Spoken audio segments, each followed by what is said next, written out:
প্রিয় শিক্ষার্থীরা, সবাইকে আসসালামু আলাইকুম। দি রয়্যাল খুলনা শাখার পক্ষ থেকে তোমাদের স্বাগতম। আজকে আমরা তোমাদের যে মেজর 9টা পর্ব নিয়ে আমরা আলোচনা করছিলাম এর আগে, তার লাস্টের 3টা অর্থাৎ আর্থ্রোপোডা, আমরা পর্ব একাইনোডার্মাটা এবং লাস্ট হচ্ছে কর্ডাটা। হ্যাঁ, তাহলে এই 3টা পর্ব আমাদের বাকি ছিল। এর আগে তোমাদের 6টা পর্ব আমি ভিডিওর মাধ্যমে পড়াইছি, এর আগে ছোট ছোট করে দুইটা পর্ব পড়ছিলাম। এখন দেখো আমরা এই যে আর্থ্রোপোডা পর্ব যেটা পড়ব, সেই আর্থ্রোপোডা আমাদের মনে রাখতে হবে কি যে এটাই সব থেকে বড় পর্ব। হ্যাঁ, তোমরা মনে রাখবে যে আর্থ্রোপোডা সব থেকে বৃহত্তম পর্ব। তাহলে সব থেকে বৃহত্তম পর্ব কোনটা? আর্থ্রোপোডা। তোমরা গত ক্লাসে পড়ছিলা 5 নম্বর পর্ব যেটা মলাস্কা। মলাস্কা পড়ছিলা কি? অর্ধেক বৃহত্তম। হ্যাঁ, তোমাদের বলো তো যে মলাস্কা আমরা একটা নিউনিক দিয়ে মনে রাখছিলাম, সেটা সবাই কমেন্টে জানাবা। মলাস্কা কি পড়ছিলাম সেটা সবাই জানাবা। আমরা পড়ছিলাম মলাস্কা দ্বিতীয় বৃহত্তম পর্ব, আর এই সবথেকে বৃহত্তম পর্বের নাম হচ্ছে আর্থ্রোপোডা। এই যে আর্থ্রোপোডা, আর্থ্রোপোডা আমাদের অনেকগুলো বৈশিষ্ট্য আছে, যেটা তোমরা 2 অধ্যায়ে যখন ঘাসফড়িং পড়বা, ঘাসফড়িং এর মধ্যে আমরা আর্থ্রোপোডা অনেকগুলা, মানে ওইটা পড়লে আর্থ্রোপোডা বৈশিষ্ট্য সবই চলে আসে, কারণ ঘাসফড়িং মানে আর্থ্রোপোডা, পতঙ্গ যার এক কথাই। আমরা এখন এখানে দেখবো আর্থ্রোপোডার যে বৈশিষ্ট্যগুলো মনে রাখার একটু চেষ্টা করব। সেটা মনে রাখবা যে হিমু রুমাকে, হ্যাঁ, তাহলে হিমু রুমাকে অ্যাটাক করে। আমরা মনে রাখবো হিমু রুমাকে অ্যাটাক করে। হ্যাঁ, যখন যে সুযোগ পাই, তুমি সুযোগ পাইলে অ্যাটাক করবে, তো হিমু সুযোগ পাইছে, রুমাকে অ্যাটাক করছে। তাহলে হিমু রুমাকে অ্যাটাক করে। তাহলে আমরা এটাতে কি মনে রাখবো? প্রথমে মনে রাখবা হিতে কি আছে, এদের হিমোসিল থাকে। তাহলে হিমোসিল তোমাদের আগের দিন শিখেছিলাম, সিল থাকলে গহ্বর। তাহলে এই যে হিমোসিল একটা গহ্বর থাকে, যার মধ্যে রক্ত থাকে ঘাসফড়িং এর, সেই রক্তের নাম আবার কি? হিমোলিম্ফ। তাহলে ঘাসফড়িং এর রক্ত কি থাকে? হিমোলিম্ফ থাকে। তাহলে তুমি এটা ঘাসফড়িং আছে পড়ার সময় দেখবে, ঘাসফড়িং এর রক্ত হচ্ছে হিমোলিম্ফ। হ্যাঁ, তাহলে আমরা দেখবো কি যে হিমোসিল, সিলটা কি গহ্বর। তুমি এটা আগের দিন মলাস্কা পড়ার সময় পড়ছিলাম, মলাস্কার যে হিমোসিল ছিল তার মধ্যে হিমোসায়ানিন রঞ্জক ছিল। আর এখানে পড়ছি কি যে হিমোসিল থাকে। আর্থ্রোপোডার মধ্যে আমরা ঘাসফড়িং যখন পড়বো দেখবো যে হিমোলিম্ফ, এটা রক্ত। আমরা ময়ূরশ্রুতে কি দেখবো? ময়ূরশ্রুতে এদের মুখপাঙ্গ থাকে। হ্যাঁ, মুখপাঙ্গ। যারা ঘাসফড়িং অধ্যায়টা পড়ছো তাদের জন্য আরো সহজ হয়ে যাবে, বা এইটা পড়ার পরে ঘাসফড়িং পড়লে তখন তোমার ঘাসফড়িংটা সহজ হয়ে যাবে। হ্যাঁ, তাহলে আমাদের ময়ূরশ্রুতে মুখপাঙ্গ থাকে। তোমরা ঘাসফড়িং পড়ার সময় দেখবে মুখপাঙ্গ আছে, ঘাসফড়িং এর অ্যান্টেনা আছে, পুঞ্জাক্ষী আছে, ওসিলি আছে, এগুলো তুমি দেখবা। তো এখানে ময়ূরশ্রুতে কি থাকে? মুখপাঙ্গ থাকে। ময়ূরশ্রুতে আমরা মুখপাঙ্গ মনে রাখলাম। এরপরে রতে রক্ত সংবহন। হ্যাঁ, তাহলে রতে রক্ত সংবহন তন্ত্র। এই রর পরে ম আছে, তাহলে মতে কি? মুক্ত অর্থাৎ উন্মুক্ত। তাহলে এদের রক্ত সংবহন তন্ত্র উন্মুক্ত। তাহলে আমরা মনে রাখবো রক্ত সংবহন তন্ত্র মুক্ত বা উন্মুক্ত মনে রাখতে পারো। তাহলে রতে রক্ত সংবহন তন্ত্র, মতে হচ্ছে মুক্ত উন্মুক্ত। আবার ময়াকারে কি থাকে? এদের মনে রাখবা ম্যালপিজিয়ান নালিকা থাকে। তাহলে ম্যালপিজিয়ান নালিকা, এই ম্যালপিজিয়ান নালিকা কি? এদের রেশনাঙ্গ। হ্যাঁ, তোমাদের এই রেশনাঙ্গের কথা আমি এর আগে বলছি, 7টা রেশনাঙ্গ আমাদের বারবার আসছে সামনে। শিখাকোষ ছিল কার? প্লাটিহেলমিনথিসের। নেফ্রিডিয়া ছিল কার? অ্যানিলিডার। আর্থ্রোপোডা রেশনাঙ্গের নাম কি? ম্যালপিজিয়ান নালিকা। কর্ডাটার মধ্যে যখন দেখবো আমরা মানুষ সহ মেরুদণ্ডী প্রাণীর ক্ষেত্রে ম্যালপিজিয়ান বডি। তুমি মনে রাখবা যে তোমার যেহেতু বডি আছে, দেহ আছে, দেহ মানে বডি, তার মানে ম্যালপিজিয়ান বডি হচ্ছে মানুষ সহ মেরুদণ্ডী প্রাণীর ক্ষেত্রে ম্যালপিজিয়ান বডি। এখন কথা হচ্ছে এই ম্যালপিজিয়ান নালিকা হচ্ছে যে রেশনাঙ্গ। আবার এই ময়াকারে পড়বা ম্যাক্সিলারি গ্রন্থিও থাকে এদের। হ্যাঁ, তাহলে ম্যাক্সিলারি গ্রন্থি যেটা তোমরা দেখবা, এটাকে ম্যাক্সিলারি গ্রন্থি বা সবুজ গ্রন্থি বলছে। হ্যাঁ, তাহলে এদের ম্যাক্সিলারি গ্রন্থি থাকে। তাহলে আমরা ময়াকারে ম্যালপিজিয়ান নালিকা পাইলাম, অর্থাৎ ময়াকারে কি? ম্যাক্সিলারি গ্রন্থি। কতে কি মনে রাখবা? এদের দেহ কি? কাইটিন নির্মিত। হ্যাঁ, তাহলে কাইটিন থাকবে, তাহলে কাইটিন নির্মিত। আবার আমরা মনে রাখবো কি? কতে হচ্ছে কাইটিন নির্মিত। এরপরে আছে কি? এতে হচ্ছে অ্যান্টেনা থাকে এদের। এতে অ্যান্টেনা, তাহলে অ্যান্টেনা আছে। আবার এতেই মনে রাখবা অ্যান্টেনাল গ্রন্থিও আছে। তাহলে অ্যান্টেনাল গ্রন্থি, অ্যান্টেনাও আছে আবার অ্যান্টেনাল গ্রন্থি আছে। তারপরে বলবো টয়াকারে ট্যাগমাটাইজেশন করা যায়। ট্যাগমাটাইজেশন মানে কি? অঞ্চলায়ন। তাহলে এই যে ট্যাগমাটাইজেশন, তোমরা যখন অ্যানেলিডা পড়ছিলে খণ্ডকায়ন করা যায় কেশর, হ্যাঁ অনেকগুলো খণ্ডে ভাগ করা যায় খণ্ডকায়ন, কিন্তু এদের ক্ষেত্রে অঞ্চলায়ন করতে হয়। অঞ্চলায়ন কেবল হচ্ছে টেগমাটাইজেশন। কতে এদের কি থাকে মনে রাখবা, ককজাল গ্রন্থি থাকে। তাহলে কত হচ্ছে ককজাল গ্রন্থি। আমরা এই পাশে কতে কাইটিন পড়ছিলাম, আর একটা কত হচ্ছে ককজাল গ্রন্থি। আর লাস্টে রতে এদের রূপান্তর দেখা যায়। হ্যাঁ, তাহলে রূপান্তর ঘটে যখন তুমি ঘাসফড়িং অধ্যায় পড়বে, তখন দেখবে এদের রূপান্তরটা হচ্ছে অসম্পূর্ণ রূপান্তর। তাহলে অসম্পূর্ণ, তাহলে এদের অসম্পূর্ণ রূপান্তর ঘটে। তাহলে আমরা দেখো যে এখানে কি কি বললাম। আমরা এখানে আরেকটা করতে পারি, সেটা হচ্ছে টতে ট্যাগমাটাইজেশন, টতে মনে রাখবে ট্রাকিয়া। হ্যাঁ, ট্রাকিয়া থাকে। হ্যাঁ, তারপরে তোমার কি থাকে, ফুলকা আছে। হ্যাঁ, তারপরে কি বুকগাল থাকে, বুকলিং থাকে। হ্যাঁ, তাহলে এগুলো আমরা মনে রাখবো। তাহলে ট্রাকিয়া আছে, ফুলকা আছে। তাহলে এই যে ট্রাকিয়া, ঘাসফড়িং পড়াশোনা করো, ঘাসফড়িং এর প্রধান শ্বসনাঙ্গ ট্রাকিয়া, যে শ্বসনে সাহায্য করে ট্রাকিয়ার মাধ্যমে। তাহলে আমরা এগুলো মোটামুটি জানলাম। তাহলে আর্থ্রোপোডা বললেই প্রথম কথা চলে আসবে কি, সবথেকে বৃহত্তম পর্ব। তারপর আর কি কি কথা লিখতে পারো এদের, এদের লিখতে পারো কি, যে হচ্ছে অঙ্গতন্ত্র মাত্রার গঠন, অঙ্গতন্ত্র মাত্রা। কারণ আমরা পড়ছিলাম যে নেমাটোডা থেকে বাকি সবাই কি ছিল, অঙ্গতন্ত্র মাত্রা। আর কি লিখছিল, এরা হচ্ছে কি প্রকৃত সিলোম থাকবে, অর্থাৎ কি ইউসিলোমেট। তাহলে ইউসিলোমেট, তাহলে আমরা পড়ছিলাম যে নেমাটোডার পরে বাকি সবাই যারা ছিল ইউসিলোমেট। এই পয়েন্ট হাতে আছেই। আর আমরা পড়ছি সবথেকে বৃহত্তম পর্ব, দ্বিতীয় বৃহত্তম বললে মলাস্কা।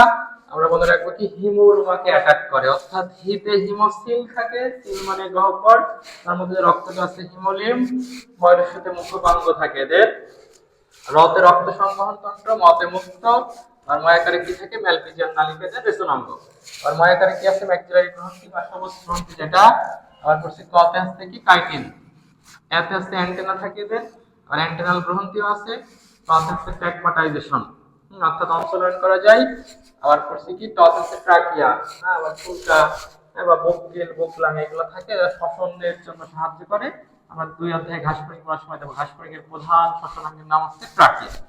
হ্যাঁ, এখন তোমরা কমেন্টে একটা জিনিস জানাবা, তোমার প্রধান শ্বসনাঙ্গের নাম কি, এটা আমরা জানলাম। এরপরে আছে কি, কথা আছে কি, এদের ককজাল গ্রন্থি আছে, রতে রূপান্তর ঘটে। এই রূপান্তর কেমন, এদের অসম্পূর্ণ রূপান্তর। হ্যাঁ, তাহলে এটা হচ্ছে আমাদের আর্থ্রোপোডা। এরপরে আমরা কি শিখবো, একাইনোডার্মাটা। তাহলে আর্থ্রোপোডার পরে কি মনে রাখবো আমরা, একাইনোডার্মাটা। তাহলে এখন একাইনোডার্মাটা যেটা, একাইনোডার্মাটা, হ্যাঁ, এটা একটা, আমার 22 বছরের একটা স্টুডেন্ট ছিল, ও এটা উচ্চারণ করছে ইসিএইচআই, ইচাই, এনওডিইআরএমএটি, ইচাইনোডার্মাটা। হ্যাঁ, ইচাইনোডার্মাটা যাই বলো, একাইনোডার্মাটা এটা হচ্ছে 8 নম্বর পর্ব, এবং এটাই লাস্ট নন কোঅর্ডিনেট পর্ব। হ্যাঁ, তাহলে আমরা পড়বো কি, এই যে প্রথম 8টা পরিফেরা থেকে একাইনোডার্মাটা পর্যন্ত কি নন কোঅর্ডিনেট। এরপরে লাস্ট যেটা পড়বো সেটাই কি, কোঅর্ডিনেটটাই হচ্ছে কোঅর্ডিনেট। এখন এই একাইনোডার্মাটা যেটা, মনে রাখবে এই পড়াশোনা করতে করতে ভালো লাগে না। হ্যাঁ, এই দুঃখ কষ্ট কি করবার, তোমার এই পড়াশোনা করতে করতে মন অখণ্ড হয়ে গেছে। হ্যাঁ, তাহলে এই অখণ্ড মন এখন কার কাছে নাই, মনে রাখবা পপের কাছে নাই। তাহলে অখণ্ড মন এখন পপের কাছে নাই। তাহলে তোমার মন অখণ্ড হয়ে গেছে, এই অখণ্ড মন এখন পপের কাছে নাই। তাহলে অখণ্ডতে আমরা মনে রাখবো এই প্রাণী, একাইনোডার্মাটার প্রাণীগুলো হচ্ছে অখণ্ডকায়িত। হ্যাঁ, তাহলে এরা হচ্ছে অখণ্ডকায়িত। মনে রাখবা মত হচ্ছে মস্তিষ্ক অনুপস্থিত, তাহলে মস্তিষ্ক অনুপস্থিত। এরপরে আমরা কি মনে রাখবো, এদের এখন মানে তো একাইনোডার্মাটা পপি দিয়ে 2 পদে 4টা জিনিস মনে রাখবা। তাহলে 2 পদে আমরা 4টা জিনিস কি মনে রাখবো। প্রথম কথা, পদে পঞ্চ অরীয় প্রতিসম, পঞ্চ অরীয় প্রতিসম। তবে লার্ভা অবস্থায় কিন্তু পঞ্চরীয় না, লার্ভা অবস্থায় দ্বিপার্শ্বীয়, তাহলে এরা পঞ্চরীয় প্রতিসম, লার্ভা অবস্থায় দ্বিপার্শ্বীয়। পথে আবার মনে রাখবা এদের থাকে হচ্ছে কি পেরিহিমাল তন্ত্র, হ্যাঁ, তাহলে পেরি হিমালতন্ত্র বা এটা হিমালতন্ত্র বলি আমরা, তাহলে পেরি হিমালতন্ত্র। তাহলে এই যে এগুলো এদের এদের মূলত রক্ত সংবহনতন্ত্র থাকে না, তার পরিবর্তে এগুলো কাজ করে পথে পেডিসিলারি থাকে। তাহলে পেডিসিলারি, তাহলে পথে পেডিসিলারি, আর লাস্টে পথ হচ্ছে পানি সংবহন তন্ত্র। তাহলে পানি সংবহন তন্ত্র, এবং যেহেতু এদের পানি সংবহন তন্ত্র থাকে তাই মনে রাখবা সকলেই সামুদ্রিক। তাহলে সকলেই সামুদ্রিক। আর লাস্টে পড়বা এই র নাই। তাহলে কি নাই? র নাই। তাহলে র নাই মানে কি? রতে রক্ত সংবহন তন্ত্র নাই, রক্ত সংবহন তন্ত্র নাই। রতে রেশন তন্ত্র নাই, রেশন তন্ত্র এবং রক্ত সংবহন তন্ত্র এদের নাই। এরকম এই রক্ত সংবহন তন্ত্র কার ছিল না? প্লাটিহেলমিনথেসিস ছিল না, কিন্তু ওদের কিছু রেশন তন্ত্র ছিল, শিখাকোষ। আর এদের রক্ত সংবহনও নাই, এদের রেশন তন্ত্রও নাই। তাহলে আমরা একানোডার্মাটার সবগুলো বৈশিষ্ট্য জানলাম। এর সাথে এদের একটা লার্ভা দশা মনে রাখতে হবে। আর দুটো বৈশিষ্ট্য তোমার হাতে আছে, বলেছি শিখাই দিচ্ছি, সেটা কি? এরা আছে কি? অঙ্গতন্ত্র মাত্রা, অঙ্গতন্ত্র মাত্রা আমরা একই সাথে মনে রাখবো ইউসিলোমেট। তাহলে অঙ্গতন্ত্র, ইউসিলোমেট। এখন এদের একটা লার্ভা দশা আছে। হ্যাঁ, এদের লার্ভা দশার নাম কি? হ্যাঁ, লার্ভা দশা। লার্ভা দশা মনে রাখবা, যেহেতু একাইনোডার্মাটা, যেহেতু একাইনোডার্মাটা, তাই তুমি মনে রাখবা একাইনোটিকাস। একাইনোডার্মা থেকে একাইনোটিকাস, যেহেতু টিকাস পাইলা, আরেকটা টিকাস আছে, সেটা হচ্ছে অফিউটিকাস। তাহলে একাইনোডার্মাটা থেকে একাইনোটিকাস, যেহেতু টিকাস পাইছি, এই টিকাস থেকে আরেক টিকাস, সেটা হচ্ছে অফিউটিকাস। আর অফি থেকে পড়বে হচ্ছে অতে অরিকুলারিয়া, অরিকুলারিয়া, অরিকুলারিয়া। এবার একটা রিয়া পাইছি। রিয়া তোমার বইয়ে অনেক জায়গায় আছে। রিয়া বইয়ের মধ্যে অনেক পাবা, কিন্তু বাস্তবে রিয়া নাও পাইতে পারো, তাতে কষ্ট পাওয়া যাবে না। তবে এই যে রিয়া, অরিকুলারিয়া, সাথে আরেকটা রিয়া পড়বা বাইপিনারিয়া। হ্যাঁ, তাহলে বাইপিনারিয়া। হ্যাঁ, তাহলে এটা হচ্ছে আরেকটা রিয়া। তাহলে এই চারটি হচ্ছে লার্ভা দশা। তাহলে একাইনো থেকে একাইনোটিকাস, একাইনোটিকাস থেকে আরেক টিকাস কি? অফিউটিকাস। অফিউটিকাস, অফিউ থেকে অতে অরিকুলারিয়া, এই রিয়া থেকে আরেক রিয়া বাইপিনারিয়া।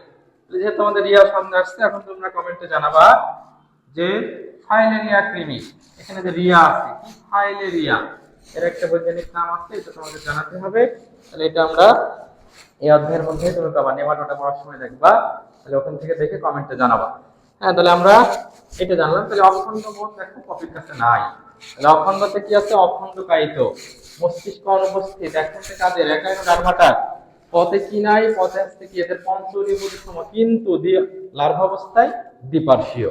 পথে পেরিহিমালতন্ত্র বা হিমালতন্ত্র আছে এদের, পথে পেডিসিলারি আছে, পথে পানি সংবহন তন্ত্র, তাই সকলেই সামুদ্রিক। র নাই, অর্থাৎ রতে রক্ত সংবহন তন্ত্র নাই, রতে রেশন তন্ত্র নাই। এদের অঙ্গতন্ত্র মাত্রা ইউসিলোমেট, তোমরা সবাই জানো। আর লার্ভা দশা আমরা জানলাম, একটা লার্ভা দশা একাইনো থেকে একাইনোটিকাস বা অফিউটিকাস থেকে অরিকুলারিয়া, সেখান থেকে বাইপিনারিয়া। এটা হচ্ছে আমাদের এই 8টা নন কোঅর্ডিনেট। তাহলে পরিফেরা থেকে একাইনোডার্মাটা, তোমরা আবার ইকাইনোডার্মাটা পড়বো না কিন্তু। হ্যাঁ, তাহলে পরিফেরা থেকে একাইনোডার্মাটা হচ্ছে এই 8টা নন কোঅর্ডিনেট। লাস্ট যেটা পড়বো সেটা হচ্ছে কি? কোঅর্ডিনেট। লাস্ট পর্বের নাম বলো। হ্যাঁ, তাহলে লাস্টে কি আছে? কোঅর্ডাটা আছে।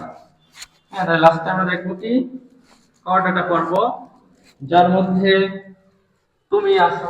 তুমি মনে রাখবা, তুমি ফোনে ডাটা চালাও, এর মধ্যে কি আছে? কোঅর্ডাটা। হ্যাঁ, তাহলে কোঅর্ডাটা পর্বের মধ্যে আমরা আছি। এই যে কোঅর্ডাটা, এই কোঅর্ডাটা তুমি কি মনে রাখবো? যে লাস্টে আমরা মনে রাখবো। হ্যাঁ, সেটা হচ্ছে কোঅর্ডাটার মধ্যে আমরা সুমি ফুল নিতে এলো। তাহলে কি মনে রাখবা? সুমি ফুল নিতে এলো। তাহলে সুমিকে তুমি ফুল দিতে চাইছিলা। হ্যাঁ, তাহলে তুমি কি মনে রাখবা? সুমি সেই ফুল নিতে এলো। হ্যাঁ, তাহলে সুমি ফুল নিতে এলো, এটা হচ্ছে কোঅর্ডাটা, যার মধ্যে তুমি আসো। আমরা এই কোঅর্ডিনেটের মধ্যে আমরা জানি একটা মাত্র কোঅর্ডিনেট করব। তাহলে সুমির প্রথমে কি পড়বা? কি থাকে? সুষুম্না কাণ্ড। সুষুম্না কাণ্ড, এই সুষুম্না কাণ্ড যেটা, বা এটাকে আমরা কি বলি? Spinal cord. হ্যাঁ, তাহলে স্পাইনাল কর্ড বা সুষুম্না কাণ্ড, হ্যাঁ, যেটা তোমরা জানো যে 45 সেন্টিমিটার। হ্যাঁ, তাহলে এই 45 সেন্টিমিটার যে স্পাইনাল কর্ড আছে, এই স্পাইনাল কর্ড বা সুষুম্না কাণ্ড এটা আছে আমাদের। আর কি আছে? মতে মস্তিষ্ক আছে। হ্যাঁ, তা এই যে মস্তিষ্ক আর সুষুম্না কাণ্ড এগুলো কই থেকে আসলো? হ্যাঁ, তাহলে মস্তিষ্ক বা ব্রেন। হ্যাঁ, আর আমরা পড়বো কি যে তাহলে মস্তিষ্ক বা ব্রেন আর একটা কি স্পাইনাল কর্ড বা সুষুম্না কাণ্ড, এই দ্বন্দ্বের সাথে মনে রাখবা স্নায়ুরজ্জ থাকে। সেই স্নায়ুরজ্জটাই পরিবর্তিত হয়ে, এই স্নায়ুরজ্জটা কি আসছে? পরিবর্তিত হয়। তাহলে পরিবর্তিত হয়ে কি হয়?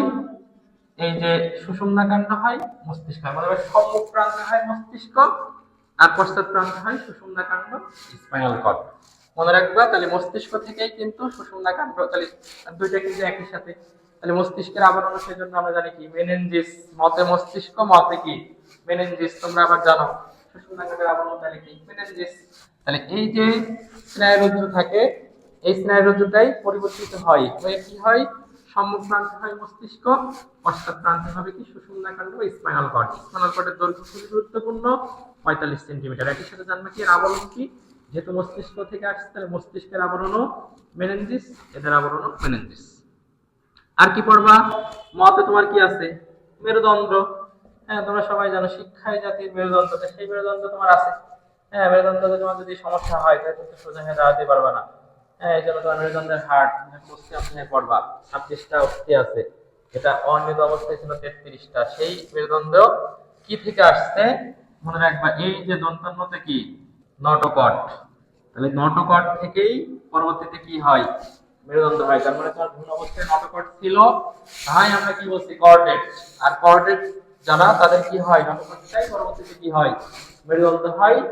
যেই মেরুদণ্ডের হাড় 26টা তোমরা সবাই জানো, যেটা অনিয়ত অবস্থায় ছিল 33টা। এটা কয়েকটা ভাগ করছে, যে তোমরা পড়ছিলা। হ্যাঁ, প্রথমে আছে কাঁধের এখানে আছে সার্ভাইকাল, হ্যাঁ, বক্ষের পেছনে আছে কি? থোরাসিক, তারপর আছে লাম্বার, স্যাক্রাল মিলে স্যাক্রাম হয়, আর কক্সিজাল মিলে কি হয়? কক্সিস হয়। তো তোমার এটা আছে, তুমি জানো, অধ্যায় পড়বা। আর কি আছে আমাদের? দেখো পয়রসিতে কি থাকে? তোমার আছে ফুসফুস। হ্যাঁ, এই ফুসফুস কিন্তু তোমাদের দেখো যে ফুসফুসটাই কিন্তু আমাদের প্রধান শ্বসনাঙ্গ। প্রধান শ্বসনাঙ্গ বললে ফুসফুস তোমার ক্ষেত্রে, হাঁসফড়িংয়ের ক্ষেত্রে কি বলছিলাম? ট্রাকিয়া। হ্যাঁ, এখন তাহলে তোমরা বলো রুই মাছের ক্ষেত্রে প্রধান শ্বসনাঙ্গ কি হইতে পারে? হ্যাঁ, তাহলে এখন রুই মাছ কিন্তু কর্ডেটের মধ্যে আছে, কিন্তু শ্বসনাঙ্গ কিন্তু ফুসফুস না। কি হবে? কমেন্টে জানাবা। তাহলে আবার অনেকের কি থাকে? ফুলকা থাকে। হ্যাঁ, তাহলে ফুসফুস আছে আমাদের এই কর্ডেটের মধ্যে, অনেকের ফুলকাও আছে। হ্যাঁ, লতে কি থাকে? অনেকের লেজও থাকে। হ্যাঁ, তোমারও কিন্তু লেজ ছিল। হ্যাঁ, যেটা বলছে যে তুমি বিবর্তন অধ্যায়ে পড়বা, কিন্তু এটা ব্যবহার না হয়ে ককপিস হয়ে গেছিল। হ্যাঁ, তাই এটা আমরা আসলে তো জানি না ছিল কি ছিল না। তোমার নাই, সো নাই। লেজ থাকে, আবার অনেকের কি থাকে? পায়ু। হ্যাঁ, তারপরে কি আছে? এতে আছে এলোতে কি? এন্ডোস্টাইল একটা অঙ্গ থাকে। এন্ডোস্টাইল। এই এন্ডোস্টাইল অঙ্গটা কি হয়? থাইরয়েড গ্রন্থিতে পরিণত হয়। তাহলে এন্ডোস্টাইল, তাহলে অঙ্গটা কি হবে? থাইরয়েড গ্রন্থিতে পরিণত হয়। থাইরয়েড সবাই চেনো। থাইরয়েড গ্রন্থি আমাদের এই যে এখানে পড়ছিলা যে ষড়যন্ত্রের মধ্যে 3 ধরনের তরুণাস্থি থাকে, এখানে একটা থাইরয়েড তরুণাস্থিও ছিল। আর এখানে আমরা বলছি এন্ডোস্টাইল অঙ্গটা থাইরয়েড গ্রন্থিতে পরিণত হচ্ছে। হ্যাঁ, তাহলে এটা হচ্ছে আমাদের মোটামুটি আমরা কর্ডেটার বৈশিষ্ট্য জানলাম। যেহেতু তুমি আসছো, জানবো আরো কর্ডেটার মধ্যে অনেক ভাগ আছে। হ্যাঁ, তাহলে কর্ডেটা আমরা কি মনে রাখবো? সুমি ফুল নিতে এলো। হ্যাঁ, তুমি দিতে চাইছিলে তাই নিতে আইছে, এমনি এমনি কিন্তু আসে নাই। তাহলে সুমির শুরুতে কি? প্রথমটা আমরা মনে করছি স্নায়ুরজ্জ থাকে আমাদের। সেই স্নায়ুরজ্জটাই পরিবর্তিত হয়ে কি হয়? সম্মুখ প্রান্তে মস্তিষ্ক, পশ্চাৎ প্রান্তে সুষুম্না কাণ্ড বা স্পাইনাল কর্ড। আবার যে স্পাইনাল কর্ড 45 সেন্টিমিটার, আর কোষের আবরণ বললে মেনেনজিস, মস্তিষ্কের আবরণ মেনেনজিস। মতে কি থাকে? তাহলে মস্তিষ্ক বললাম, মতে মেরুদণ্ড। কই থেকে হয়? নটোকট। অবস্থায় নটোকট ছিল তাই মেরুদণ্ড হয়েছে। তাহলে নটোকট ছিল বলে আমরা কি কর্ডেটের মধ্যে আছি? কর্ডাটা না থাকলে নন কর্ডেট হইতাম, প্রথম 8টা পরিবর্তে চলে যাইতাম। হ্যাঁ, তারপরে কি আছে? ফুসফুস। আবার অনেকের ক্ষেত্রে ফুলকা। লতে লেজ থাকে, আমরা বলছি পায়ু বা লেজ। তারপরে কি আছে? এলোতে আছে এন্ডোস্টাইল অঙ্গ। হ্যাঁ, তাহলে এই এন্ডোস্টাইল অঙ্গটা কি হবে? পরবর্তীতে কি হবে? থাইরয়েড গ্রন্থিতে পরিণত হবে। তাহলে এগুলো মোটামুটি আমরা জানলে এর সাথে তুমি জানতে পারো যে ওই যে দুইটা বৈশিষ্ট্য তো আছেই, সেটা হচ্ছে কি অঙ্গ, তন্ত্রমাত্রা, আর কি পড়ছো ইউসিলোমেট, ইউসিলোমেট। হ্যাঁ, আরেকটা মনে রাখতে পারো যে আমাদের রক্ত সংবহন তন্ত্রটা হচ্ছে বদ্ধ, এটা সবাই জানে। হ্যাঁ, রক্ত সংবহন তন্ত্র হচ্ছে বদ্ধ, তাহলে বদ্ধ রক্ত সংবহন। তাহলে এই আমাদের মোটামুটি আমরা জানলাম। তাহলে এই যে তোমাদের 9টা পর্ব, আশা করি তোমরা আমাদের যে ভিডিওগুলো আছে দেখলে ইনশাআল্লাহ তোমাদের আর কখনো ভুল হবে না, সবসময় মনে থাকবে, এবং এগুলো থেকে কিন্তু পরীক্ষা কোশ্চেন থাকবে। সেজন্য একটু গুছাই গুছাই পড়ে, একটু কষ্ট হবে, পড়াশোনা করতে তো একটু কষ্টই হবে, কিন্তু কষ্ট তোমাকে করতেই হবে। হ্যাঁ, কারণ সবকিছুরই বিকল্প হয়। হ্যাঁ, তুমি ক্রিকেট খেলা না পারলে ফুটবল পারো, ফুটবল না পারলে ব্যাডমিন্টন বা ইত্যাদি। হ্যাঁ, তো তুমি পড়াশোনা কিন্তু এর কোনো বিকল্প নাই, পড়াশোনা না করতে হলে পড়াশোনা করতে হবে। পরিশ্রম এরও বিকল্প নাই, পরিশ্রমই করতে হবে তোমার। পরিশ্রম করলে তুমি আসলে আলটিমেটলি সফল হবা। আর এখনকার পরিশ্রমটা তোমার জীবনের সব থেকে মেইন তোমার এখন, কারণ তুমি আগে কত পড়াশোনা করছো, কত তুমি কি করছো, এগুলো কিন্তু এখন চান্স না পেলে আর কিছুই থাকবে না। হ্যাঁ, সেজন্য চান্স পাইতে হবে, তোমাকে যেন গর্ব করতে হবে তোমার বাবা মা, এটা মাথায় রাখতে হবে। ঠিক আছে, ধন্যবাদ সবাইকে।